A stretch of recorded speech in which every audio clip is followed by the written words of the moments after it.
Hey there, and welcome to my video about the Darken blending mode, one of the types of blending modes that, well, darken colors. But it is not as straightforward as you might think. It does much more than just darkening, depending on what colors you combine, and some of those results can get quite crazy. In order to make it easier for you to understand, I prepared a wide array of interactive graphs, drawings, and photos to visualize how Darken actually works. Let's not waste any more time and dive right into the first example.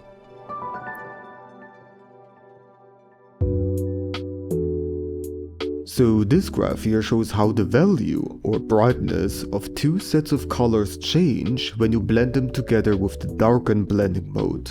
Therefore, this is using the HSV color space, which stands for Hue, Saturation, and Value. Later on, we'll also use the HSL and HCL color spaces. So we have two gradients here that go from 0 value, which is black, to 100, which is the brightest color for a certain hue and saturation. The base colors are the colors that are below a blending layer. And, you probably guessed it, the blending colors are the colors on the blending layer. The colors in the graph itself are the resulting colors. For example, if we take this base color with 60% value and this blending color with 40%, then the point where both of those values meet is the color you would get. And the lines show specific values, like for example this line says 0.3, so all the colors this line crosses have a brightness value of about 30%. This is a so-called contour line. These lines are going to be very useful for reading how all of those color parameters change. Especially when I'm going to move the sliders up here that let me control the other parameters of the base and blending colors. So I can create any sort of possible color combination there is. Okay, now I'll set the hue to 0 and the saturation to 100 for both sides. The reason why I do this is because this represents just purely the red channel of the RGB colors that we are working with.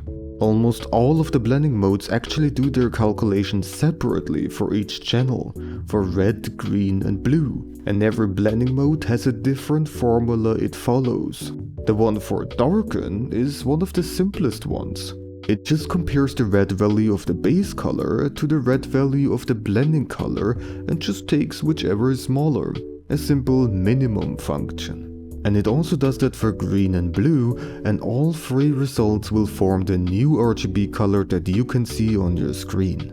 Also, by the way, this is one of the symmetric blending modes, which means that you could switch the base and blending color and there would be no difference in the result.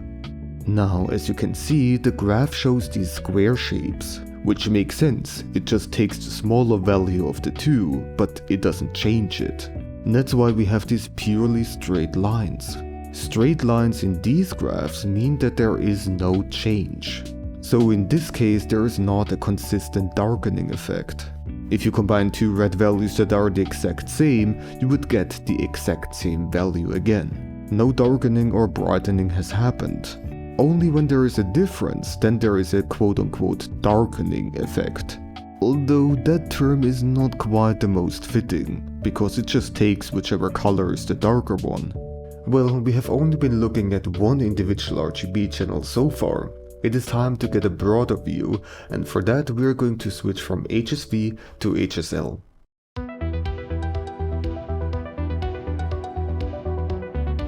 The lightness in HSL is more intuitive, since it goes all the way from black to white.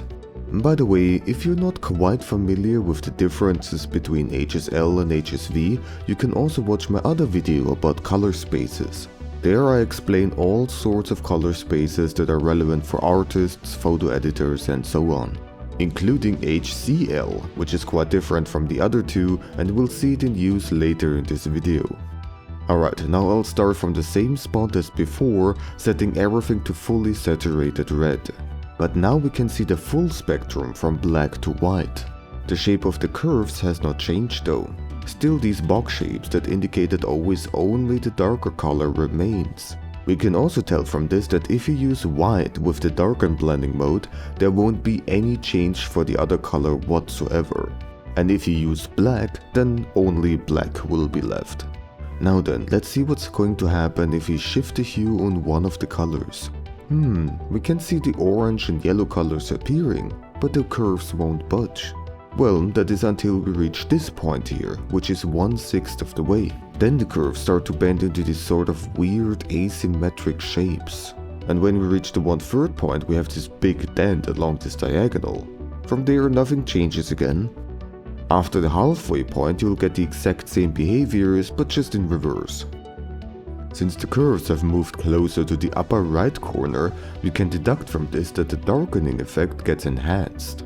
Especially black is occupying a lot more area now and has pushed the brighter colors away. Well, not everywhere, that is. In the upper left and lower right corners there are parts that still show those vertical and horizontal lines that indicate that there hasn't been a change in color at all. And then there are the linear lines in the upper right corner which show a consistent darkening effect. Kind of interesting, these geometric shapes that differ from each other so much depending on which quarter you look at. But we are not here to just look at weird and mesmerizing shapes. Well, we are, but it's not the only thing. We are trying to draw some conclusions from these shapes and learn from them. Let us see what else we can find out. How about we reduce the saturation of the blending color to 0 to see what happens? Do we get these weird steps? Don't even know how to call these curve shapes. And we can also see that the hue gets shifted along the diagonal, which is extra weird. This only happens though if the base color doesn't have a pure red, green, blue, yellow, cyan or magenta hue. What do all of those 6 hue values have in common? For all of those, the RGB values are either 0 or 100%. Only when we have an in-between mix we get these hue shifts. So that's quite an odd RGB effect. Well, now I'm gonna set the other color to 0 saturation to see what happens. Okay, this makes sense, it's the same box shapes again. And when both saturation values are relatively low, the box shapes are still mostly retained, even if the hues are far apart from each other.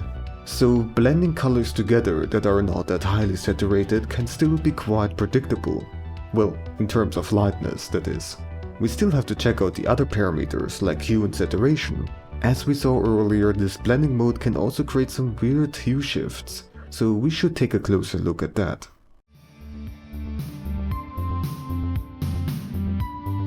Therefore we switch to this graph here that shows more clearly how the hues change.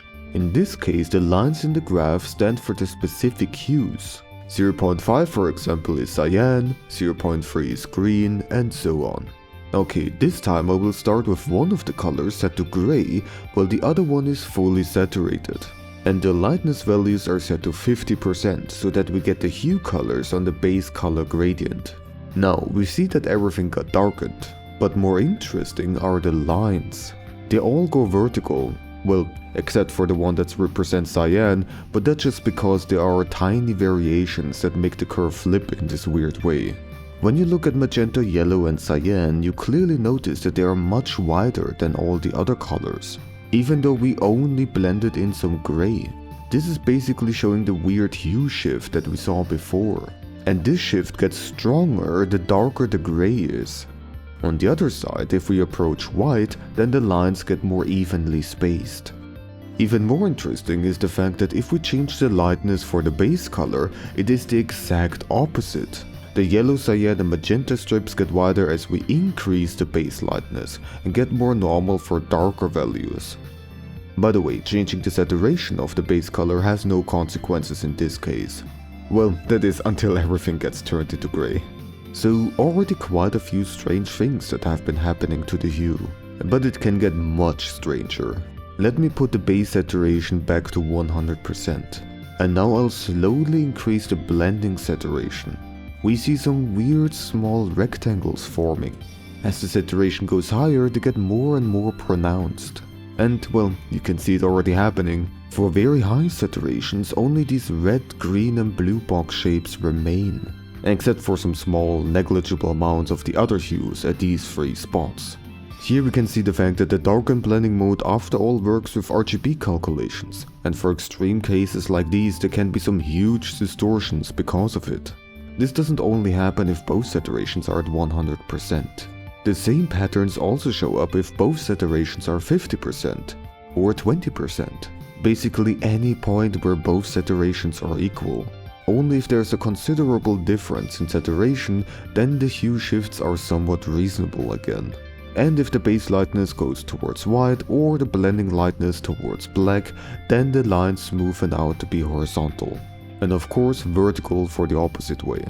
So what can we learn from all of this chaos? Well, first of all, I would strongly advise against blending two colors together that are very close to the hue colors.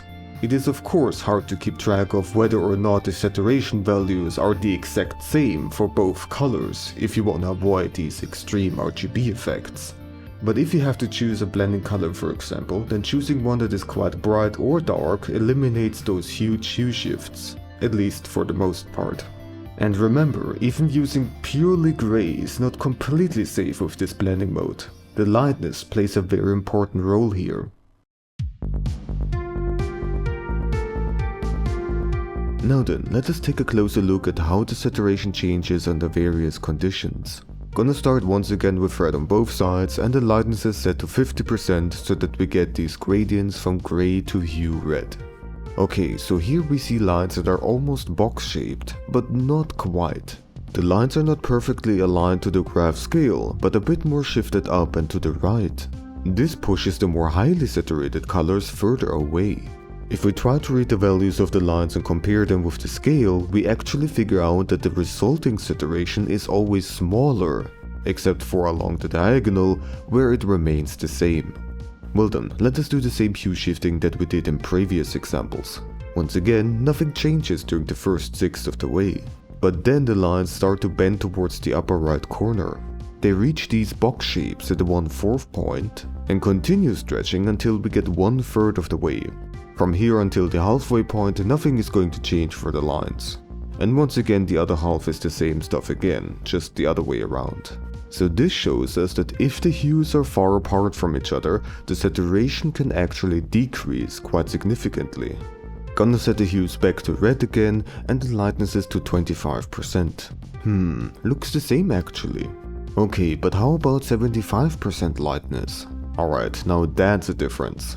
We still have the same corner along the diagonal, however the starting point along the vertical and horizontal axes are way more spaced out than before. This means that the saturation massively drops if the saturation values are very different from each other, and the drop gets even more extreme if the hues are far apart too. What happens if you combine different lightnesses together?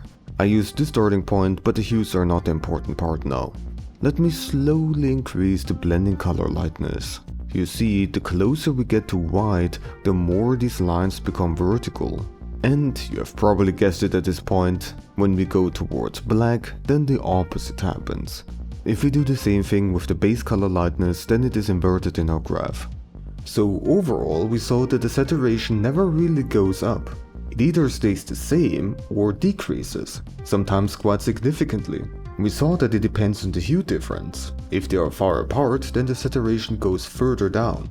But it also depends on the lightness values. When they get close to white, then the saturation drop can be even stronger.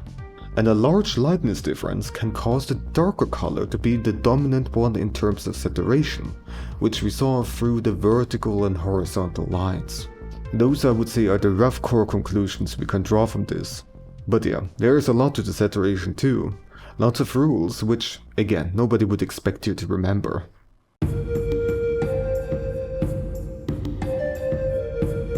Now we got through all the parameters in the HSL color space, hue, saturation and lightness. However, I would also like to show off how the colors are changing in the HCL color space. That one is more orientated according to how bright and vibrant colors actually appear to our human eyes. Again, if you want to learn more about it, you can check out my video about color spaces. So the first one shows how the perceptual lightness changes. As the name suggests, it represents how bright or dark the colors appear to our eyes. I need to tell you that there are some things you should keep in mind though. Firstly, the hue is not quite the same. When I set both hues to 0 for example, we get more of a magenta color than pure red. And the chroma actually doesn't go from 0 to 100%, but depending on the other parameters, the maximum chroma can be lower or higher. which is not taken into consideration here in this graph. It just goes from 0 to 100%, so some of the higher values actually do not exist. That's also why the gradients at the bottom and left do not always go from black to white, especially for high chroma values. So there are going to be some distortions, but I still want to shortly show you these graphs because I find it interesting, and we're going to see some neat looking shapes and colors. Now let me also set the chroma values to be equal. We see these box shapes again, so that part is still the same. Now let's shift the hues. We see that the perceptual lightness drops, but in an asymmetrical way, especially when blue gets created, since blue is a particularly dark hue. I won't go into detail with this graph here. Instead, I'll just let the sliders do their thing in auto mode. Quite mesmerizing to watch, I gotta say. Now, for the most part, these patterns are not super different from the HSL lightness graph, but occasionally we can see some major shifts, especially when very bright and very dark hues are created.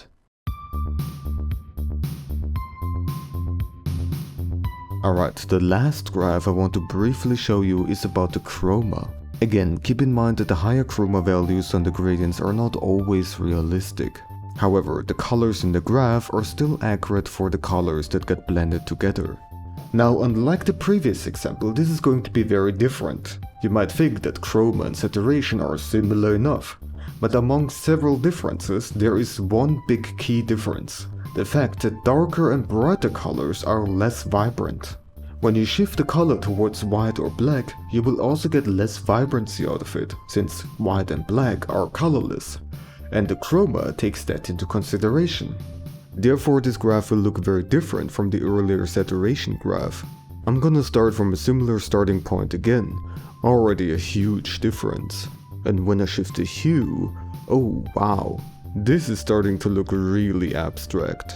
You can still see that the average chroma values go down as the hues move further and further apart from each other. But I cannot make sense of these particular shapes and their warping. Earlier we also saw that using darker lightness values still gave us the same saturation graphs. But if I set the perceptual lightness to 15% here, you will see that the chroma goes down. Again, moving closer to black will make a color less vibrant. Gonna go into auto mode for the rest, since I am again not going to explain everything in detail. And the thing is, I can't even. These patterns are so crazy and all over the place, I can't even. But that in itself is an important conclusion we can draw from this. You cannot trust any kind of rules, but rather you should trust your own human eyes if it is about color vibrancy. And that is a thing that also comes with practice. Being able to notice if certain colors are too vibrant or not vibrant enough and making adjustments based on that. It is something that I also still have to get much better at. But yeah, this concludes the first section of this video. We're done with all those graphs now and we can move on to more practical examples.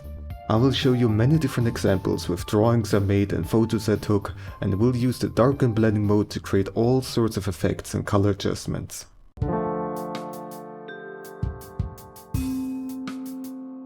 The first one will be this drawing of my little mink mascot wearing many layers of kimonos.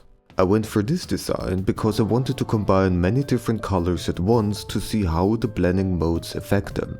I created all kinds of color palettes, which all will change differently. Let's start with the pastel colors. Those are colors that are close to white. At first, let's actually try to add some texture to these flat colors. I have this paper texture and will set it to darken. Seems like it just disappeared. Well, not quite. If we look closely, we can still faintly see it on the white fur. The texture is simply too bright to really show up. I have a tone curve adjustment layer set up and clipped it to the texture to correct those values. Here I really need to hit a precise sweet spot and crank up the contrast enormously. You can see that it is pretty hard to get all the colors included. And the thing is, if I switch to a color palette with significantly darker colors, a lot of them would not be covered again. Basically, I have to increase the contrast so much that I only am left with black and white. I could use a binarization adjustment layer instead and raise the threshold really high. And then you lower the opacity to a level that would be more reasonable. All of this is a lot of effort just to add a black texture. I would honestly not recommend this blending mode for adding gray textures like these. However, if you got some color textures, like these watercolor splotches, then you could actually do some neat things with those. The resulting colors are still very tame, therefore they keep the softness of the image when we lower the opacity. Even the more vibrant spots of the texture are not overpowering everything here. But once again, for a wider mix of lightness values, the texture could struggle to actually show up properly.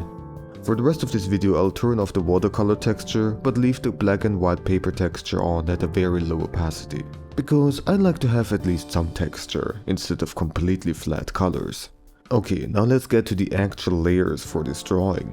I'll go through one layer at a time to explain what they do. Firstly, this gradient layer. I just painted some subtle gradients on the various color sections so that it looks overall a little bit less flat. With this clipped fill layer and the object tool from Clip Studio Paint, I can very quickly and easily change the color. Now the darken layer will not do anything if the color on it is less dark than the colors on the base layer.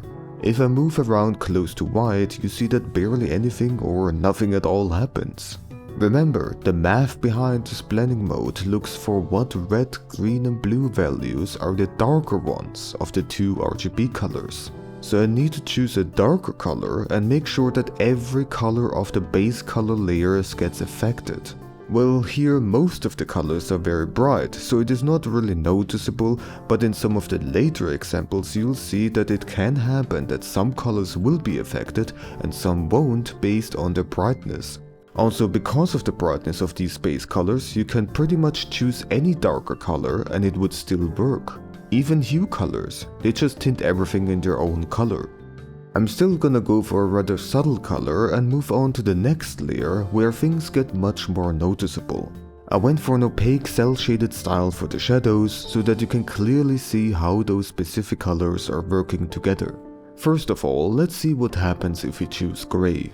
Well, for very bright grays we can see that there are some values where the shadow shows up on some base colors but not on others. The back wall, for example, is slightly darker, and therefore we need a darker gray to actually make it visible. And you can see that everything just turns into that specific shade of gray.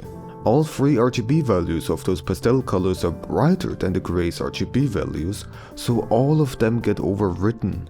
And if you add some color to it, it can still look very desaturated, which is perhaps exactly what you want.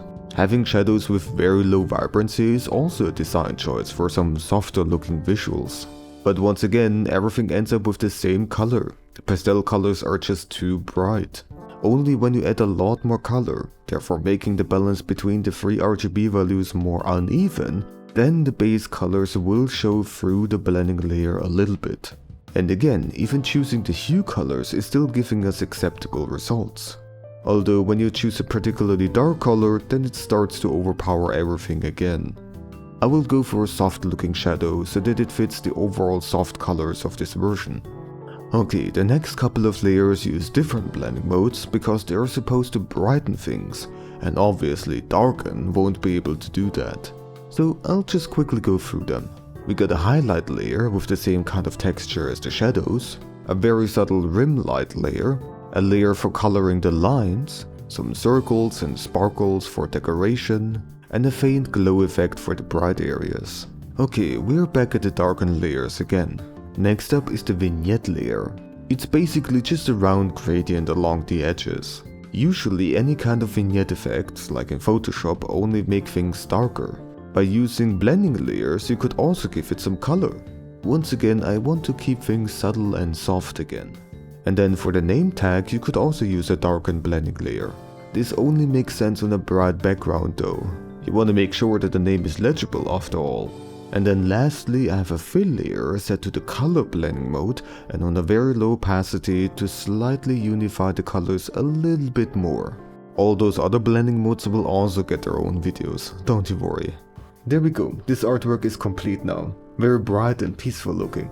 The fact that we can easily create very lowly saturated colors with this helped with retaining the overall soft feel of it. Because these pastel colors are so bright, it was not that difficult to make the darker blending mode work. It won't quite stay that way though. Well, next up is the neutral version. This one has only colors that are very close to gray. However, the values are now much more mixed, which will make things more challenging. For the following examples, I will only use the shadow layers for demonstration. There's not much of a point in going through every single layer again. So here we have all the blending layers turned on. Not too bad looking, but as you can see, I had to make the shadow colors significantly darker this time. If I make them a bit brighter, then they won't show up on the darkest base colors anymore. And once again, the hue colors are still working because these base colors have so little saturation. As a matter of fact, some of those hue colors actually don't look too bad either. So yeah, you can still do quite a lot with neutral base colors, but the next one is going to be a different story. In very stark contrast, this one has super saturated colors now. These colors are either hue colors or at least close to the hue colors. And this is the version with all the blending layers turned on, also quite an improvement. Let's take a look at the shadows again. This particular color is sort of a narrow sweet spot. When I shift the hue, you'll see that the pattern on the outermost clothing layer is suddenly either too bright or too dark. And using a hue color this time is not a good idea, because you'd encounter some RGB effects in this case. You see that some colors get completely overpowered, some turn into black and some remain unaffected. It's a mess. So refrain from combining two sets of colors that are super highly saturated and vibrant. The next one has mostly dark colors this time. Now this example isn't all too complicated because it has very little contrast. So as long as you make your colors on the darken blending mode dark enough, it will affect the base colors quite evenly. As you can see, the shadow colors are super low now. It can be a bit difficult to find a spot where the shadows show up, but don't just turn it to black. And lastly, a version with mixed colors. All sorts of brightnesses, hues and saturations are represented here this time. Here's the version with all the blending layers turned on. I was able to find some good looking colors, but it was not easy. A subtle shadow color is not possible again, because if the color is too bright, it won't affect some of the base colors. Hue colors, which you probably expected at this point, just give us some crazy RGB effects. The color that I chose also overpowers basically all the other hues. You can especially see it with the yellow pattern. But that doesn't necessarily mean that it looks bad. It can be a stylistic choice. So then, what did we learn from these examples? Well, darken can be quite tricky to use for basically any darkening purpose. It really depends on the contrast of the base colors and their saturation. In some cases you saw that it was not complicated at all, where in other cases we had to pinpoint specific colors just to get something acceptable. What is nice about the darken blending mode, however, is that you can get very desaturated, soft looking results. The other darkening blending modes don't really achieve that. Therefore, it can still be a valuable tool in your coloring repertoire. And again, in an extra video I will compare all the different darkening blending modes directly with each other so that you can get a better overview.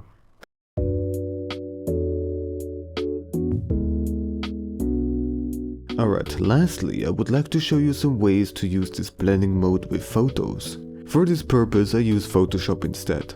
Clip Studio Paint could do the same thing, but I want to mix things up a little. Okay, first of all, one common technique with other blending modes is to copy a photo layer and set the upper one to the blending mode. This will however not work with Darken, because again, it compares the RGB values and takes the darker ones. If all the RGB values are the exact same, then simply nothing will change. There is another method though. Create an adjustment layer above the photo, like a hue saturation layer for example, and set it to darken. Well, again, nothing has changed, but we can move the sliders to create different results. Lowering the lightness will make everything darker, while more lightness doesn't change anything. The hue also just shifts everything like it normally would do. However, the saturation slider affects different colors differently strong. And through the lightness slider you can determine how strongly these colors get affected by the saturation and hue changes. If the lightness is very high, then only the brighter colors get affected. This way I can easily change the color of this flower to purple. it did also change some of the other colors in the photo. It's not perfect, but for getting results quickly, this is actually a nice technique. Another example here to demonstrate adding vignette effects. I have this blue round gradient here and lowered the opacity until it becomes subtle enough. Again, as we saw earlier, you gotta make sure that the color is dark enough so that it still affects all the base colors. But overall, this produces some decent results. Last but definitely not least, a photo of my late cats. You probably recognize them if you saw some older videos of mine. One thing you could also do is set up a fill layer and set it to darken. Now the results at 100% opacity are atrocious, you gotta lower it for sure. And then whatever color you choose will mostly affect the brighter areas of the photo. I can use this to decrease the contrast a bit and change the color slightly. Like for example, I choose a vibrant orange to make the photo even warmer looking. And then I want to add their names. I already have the text and shapes, but I want the background to blend with the photo instead of it covering everything. This is a bit harder though. Again, you also need to choose a color that is darker than the base colors. And at full opacity, it just does not look good. But if you are patient and lower the opacity enough, then the result can be somewhat decent looking. There we go, now we got some colorful name tags. But to be quite honest, I would not recommend using Darken for this kind of purpose. And that's all the examples that I wanted to show off. We saw that there's a wide variety of things you can do. And we saw that the name Darken can be quite misleading, because it is more so a darker blending mode, comparing which of the individual RGB values is darker and just taking those. That is also why it can be a bit challenging to use, because it won't do anything if the color on your darken layer is brighter than on the underlying colors. And also, like it is almost always the case with these blending modes, crazy RGB effects can happen in certain situations. So always be careful and look closely. You might need to do some adjustments. If you know some other useful techniques involving Darken, then please feel free to share your knowledge in the comments down below. Me and many other people would be grateful for that. And in general, I am always open for constructive feedback. So then, I hope that this video was helpful to you. If you liked it, then please consider checking out the other videos of my series about blending modes. Alright then, thank you a lot for watching, and see you next time.